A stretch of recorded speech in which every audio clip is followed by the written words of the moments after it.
Look around you right now. How many of the people in your life do you actually trust? How many of them understand the deepest parts of who you are? If you are like most people who think deeply about this world, your answer is probably zero. And you know what? That is exactly how it is supposed to be. We have been sold a lie, a massive, exhausting lie, the myth of the social butterfly. We are told from the moment we are born that more is better. More friends, more connections, more noise. But what if the exact opposite is true? What if the most intelligent people, the ones who actually change the world, are always alone? Think about Nikola Tesla. He did not invent the modern world while at a cocktail party. He spent his days in absolute isolation, speaking to pigeons, building a kingdom of one inside his own mind. He understood the cost of wisdom. He knew that every hour spent in meaningless conversation was an hour stolen from his life's work. But why is this so hard for us to accept? Why do we fear being alone? Ask yourself this question right now. And if you are brave enough, write your answer below. What are you actually running from when you surround yourself with people? Seneca, one of the greatest Stoic philosophers, wrote extensively about the danger of false friends. He warned us that we give away our time to people who would not give us a second thought if we disappeared tomorrow. Seneca said, "Associate with people who are likely to improve you, and if you cannot find them, then you must associate with yourself." But this brings up a terrifying thought, doesn't it? What if being alone means being lonely? Einstein felt this too. He once said, "It is strange to be known so universally and yet to be so lonely." But his loneliness was not a weakness. It was a requirement. He understood that true genius requires a quiet room. It requires the space to let your thoughts breathe. Epictetus, another brilliant Stoic, was born a slave.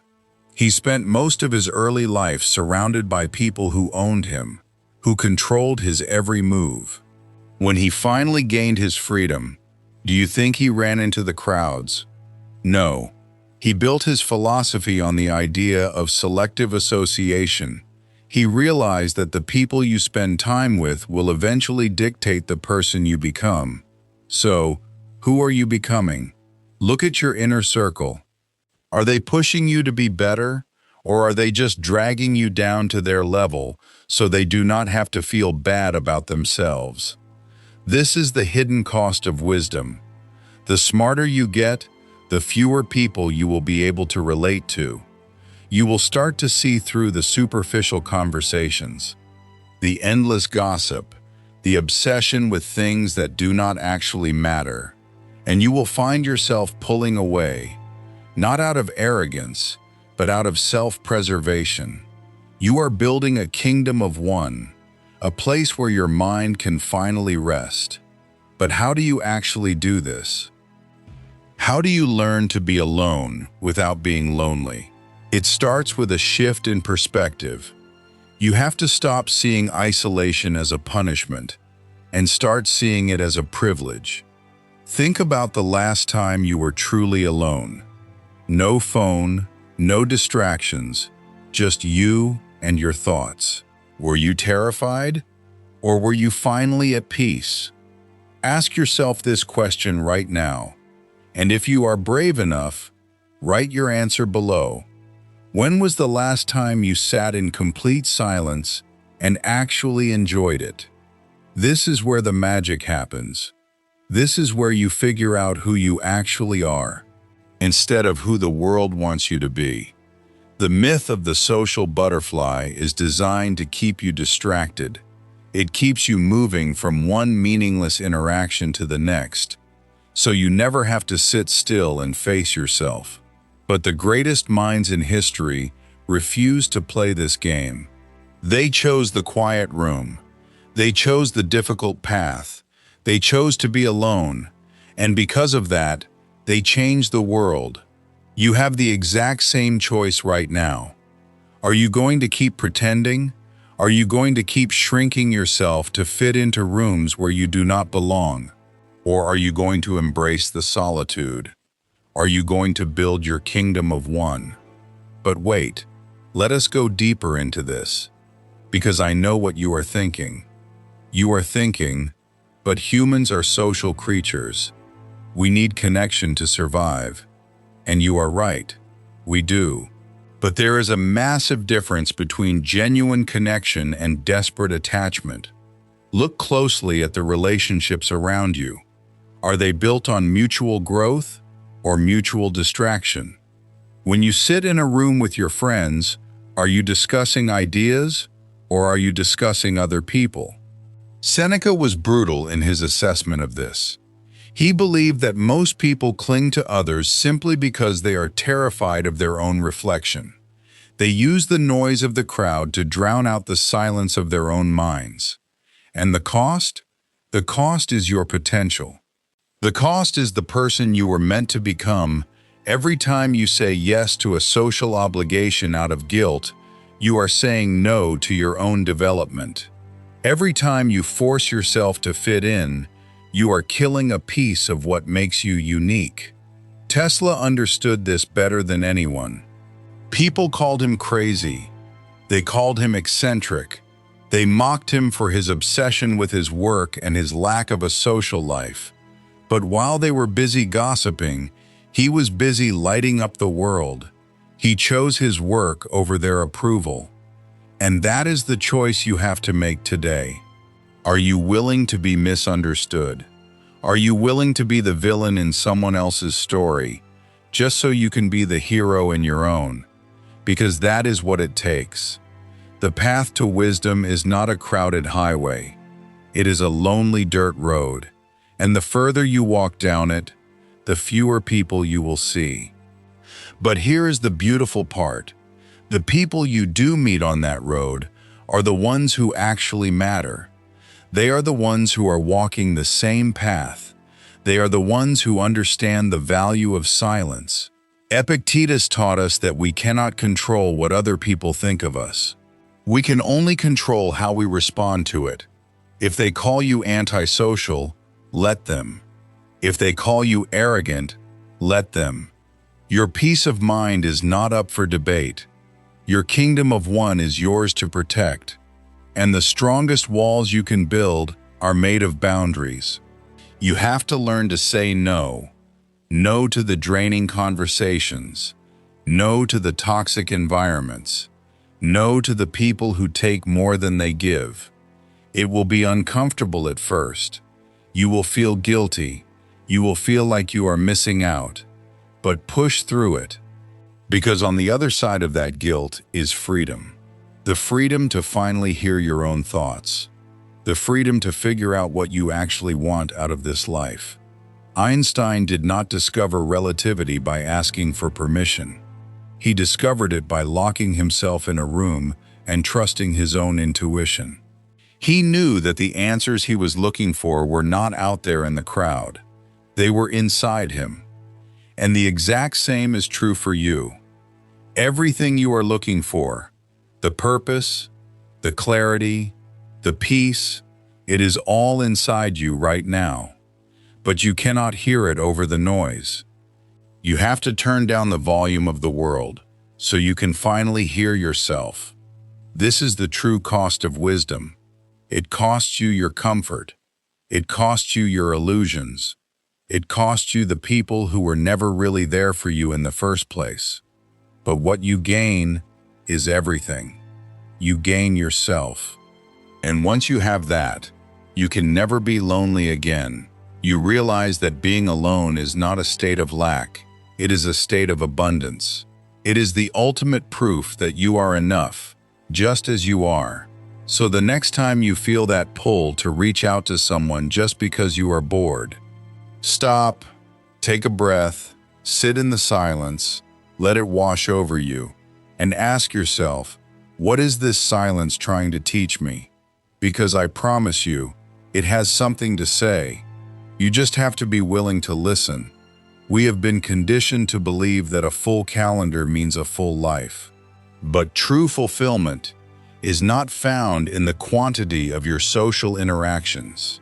It is found in the depth of your own character. The brilliant minds of history knew this. They guarded their time with ruthless intensity. They understood that isolation is the forge where greatness is hammered out. You must become your own best company. You must learn to enjoy the sound of your own breathing, to find comfort in the emptiness of a quiet room. Only then will you be free from the opinions of others. Only then will your mind become a sanctuary instead of a prison. Do not let the fear of loneliness drive you into the arms of the wrong people. Stand your ground. Embrace the emptiness. Build your kingdom of one. Protect it fiercely, and watch how your life transforms. Because the most intelligent people are always alone, but they are never lonely. They have everything they need right inside their own minds. And soon, you will too. The illusion of the crowd is incredibly powerful. It makes you think that safety is found in numbers, but safety in numbers only applies to sheep. Wolves roam alone, and the intelligent mind is the ultimate wolf. It requires space to hunt for truth. It requires the freedom to question the things that everyone else blindly accepts. If you surround yourself with the herd, you will slowly adopt the mentality of the herd. You will start caring about what they care about. You will start fearing what they fear. And before you know it, your kingdom of one will be overrun. Do you want that?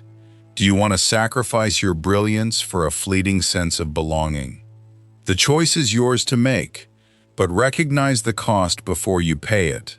The cost is you, your genius, your peace, your independence. These are not things you can buy back once you have sold them to the crowd. So guard them with your life. Learn to find joy in your own company. Learn to be your own greatest friend. Because when the noise fades and the crowd disperses, you are all you have left. And if you have cultivated your mind, that will be more than enough. This is the essence of true strength, the ability to stand alone and not crumble, the power to walk your own path without looking back. Do not let anyone convince you that your solitude is a flaw. It is your greatest asset. It is the very thing that sets you apart from the rest of the world. And if they cannot understand that, let them misunderstand you. You have a kingdom to rule, and it requires your full attention. But what about love? What about true friendship? Are we supposed to abandon all of it? No. Of course not. But true friendship can only happen between two people who are already whole on their own. You cannot build a strong bridge out of broken wood. You must fix yourself first. You must become comfortable in your own presence before you can offer anything of value to someone else. That is what selective association truly means. It means setting the bar so high that only the worthy can clear it. It means demanding the same level of growth and authenticity from others that you demand from yourself. And yes, that means most people will not make the cut. And yes, that means you will spend a lot of time alone. But the people who do make it through, they will be the ones who actually change your life.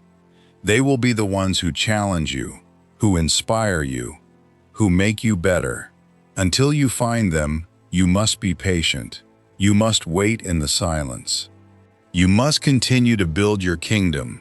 Do not lower your standards just to fill a void. That void is exactly where your growth will happen. Embrace it. Let it teach you. Let it break you down and build you back up. Because the version of you that emerges from that solitude will be unstoppable. So look around you once more. Look at the empty space. It is not a void, it is a canvas. It is an opportunity to paint the masterpiece of your own life, without anyone else holding the brush. You have the power to create a reality that most people can only dream of. But that reality requires focus. It requires an unbroken chain of concentration that the modern world is designed to destroy. Every notification, every trivial conversation, every meaningless distraction is an attack on your potential. You must defend yourself. You must build walls around your time and guard the gates with absolute ruthlessness. Let the world call you strange. Let them call you distant. Because while they are busy being normal, you are busy becoming extraordinary. It is the price of admission to a life of true meaning, and it is a price that only the bravest are willing to pay. Are you brave enough? Are you ready to step out of the shadows of the crowd and into the light of your own mind? The choice is yours. This is the reality of the truly brilliant mind. It requires a foundation built not on external validation, but on absolute internal resilience. If these ancient words are speaking to something deep inside you, then stay with us on this journey, because we are only scratching the surface. Remember, we are on this journey together. Even in our solitude, we are united by a common pursuit of truth. So keep walking the path, keep seeking wisdom, keep embracing the silence, and never apologize for choosing yourself. Your kingdom of one awaits. Go build it. The Stoics believed that wisdom hoarded is wisdom wasted. If someone you know needs to hear this today, let them find it.